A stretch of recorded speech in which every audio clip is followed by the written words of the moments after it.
मिश्रा जी, केंद्र सरकार वक्फ amendment bill लेके आ रही है। उस पर जो है बाकायदा कमेटी बैठी है, वो उसके अंदर जो लोगों को आपत्तियां हैं वो ले रही है। इसे आप किस तरह से देख रहे हैं? क्या आपको लग नहीं लगता कि सरकार की जो मंशा है वो इसके अंदर साफ नहीं है, और कहीं ना कहीं वो उसकी नज़र जो है वक्फ प्रॉपर्टीज़ को कब्जाने की है, उसको लेके नीयत साफ नहीं है सरकार की?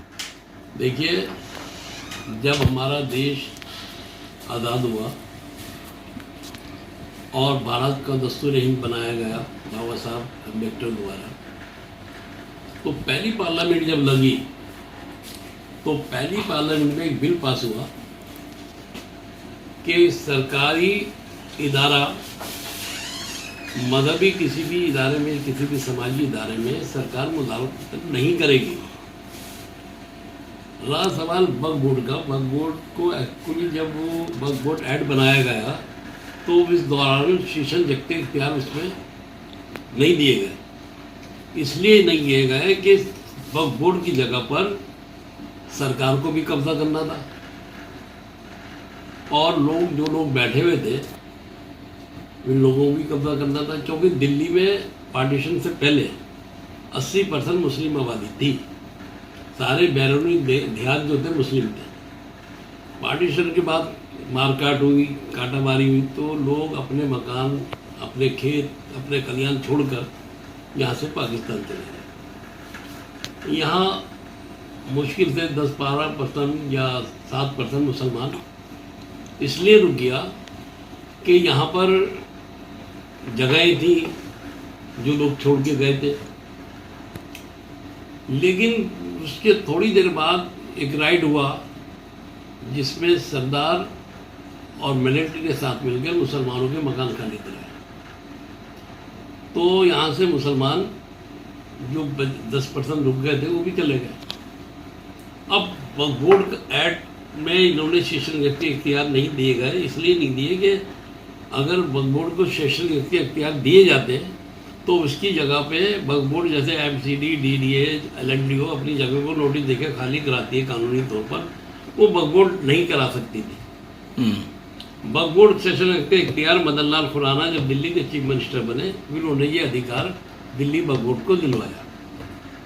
ऐसा नहीं है कि बीजेपी जमीन हटियाना चाहती थी, लेकिन बीजेपी की सबसे बड़ी समस्या मोदी सरकार की ये है कि वो जनता को भड़काना चाहती है कि कौन से मुद्दे पे ऐसा मुद्दा लाएं जो पब्लिक महंगाई, बेरोजगारी, ये तमाम चीज़ें भूल जाए कि डिफेंस हमारा कैसा चल रहा है, किसी देश से हमें खतरा तो नहीं है, और बेरोजगारी चरण पे है, महंगाई चरण पे है, लोग वागों को रसोई चलानी मुश्किल हो रही है। इस चीज़ों को ध्यान हटाने के लिए एक ऐसा इशू लाओ जिससे हिंदू भी खुश हो जाए और मुसलमान नाराज हो, और जिस सड़कों पे हुंदमबाजी करें, सारा पार्लियामेंट इसी बिल के पीछे लग जाए, काम की कोई बात नहीं हो। ये है मसला। तो अब इसे आप किस तरह से देख रहे हैं? क्या वाकई सरकार अब जो है इसको लेके आएगी? क्योंकि कमेटी जो बनी है उसमें सभी सर्वदल के लोग शामिल हैं। मेरा कहने का मतलब ये है, जितने भी ऐसी जमातें जो मुसलमानों का वोट चाहते हैं, इनको इस मसले पे खुल के बोलना चाहिए और ये बिल वापिस होना चाहिए। ये लड़ाई उनको लड़नी चाहिए। भाई, मुसलमान का मुस्लिम वोट तो तुम्हें चाहिए जी, तो आप लड़ाई क्यों नहीं लड़ रहे? ठीक बात है, क्यों नहीं लड़ रहे? अभी कल की बात है, एक पैगंबर, इस्लाम के पैगंबर जो है सरवर कायनात जी, इनकी शान में किसी ने गुस्ताखी करी जी, MP के अंदर। जी, एक मुसलमान जो कांग्रेसी था, उसने इस आंदोलन में भाग लिया, तो उसके खिलाफ मुकदमा दर्ज किया गया और उसका मकान तोड़ दिया गया।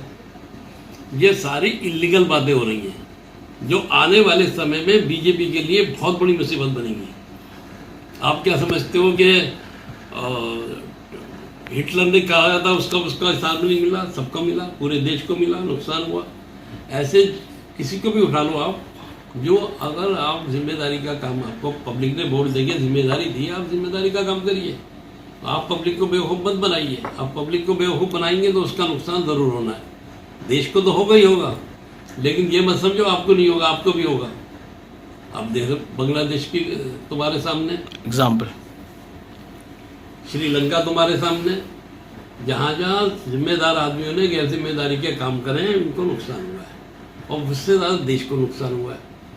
अभी 2024 का चुनाव हुआ है, इसमें इलेक्शन कमिश्नर की भी गैर जिम्मेदारी थी, कुछ एजेंसियों की गैर जिम्मेदारी थी, और अब ये जो चौड़े होके फिर रहा है नेता, ये मुलायम सिंह के बच्चे कह रहे हैं जी हमें इतनी सीटें मिल गई, तुम्हें नहीं मिली भाई सीटें। पब्लिक ने चुनाव लड़ा है 2019 का, एंटी बीजेपी वोट पड़ा है। इनकी वजह से, इंडिया की वजह, जो ये दल है सब गठबंधन का, इनको नहीं मिला वोट। बिल्कुल। टोटल पब्लिक ने चुनाव लड़ा है, जिसने बेरोजगारी के खिलाफ लड़ा है, महंगाई के खिलाफ चुनाव लड़ा है।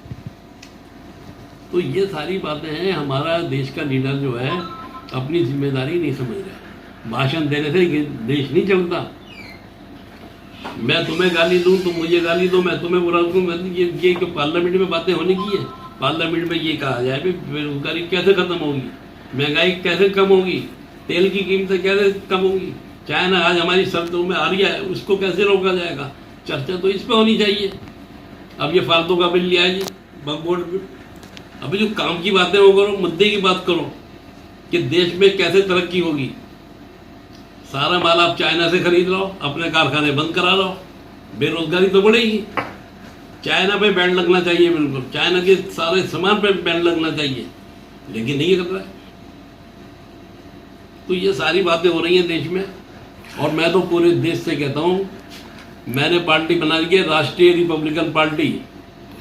अगर इस पार्टी को आप वोट देकर सफल बनाओगे इनके मेंबरों को, तो हम वादा करते हैं कि आने वाले समय में आपको ऐसे नौजवान, पढ़े लिखे नौजवान पार्लियामेंट और विधानसभा में देंगे, लोकसभा में, ताकि देश तरक्की करेगा।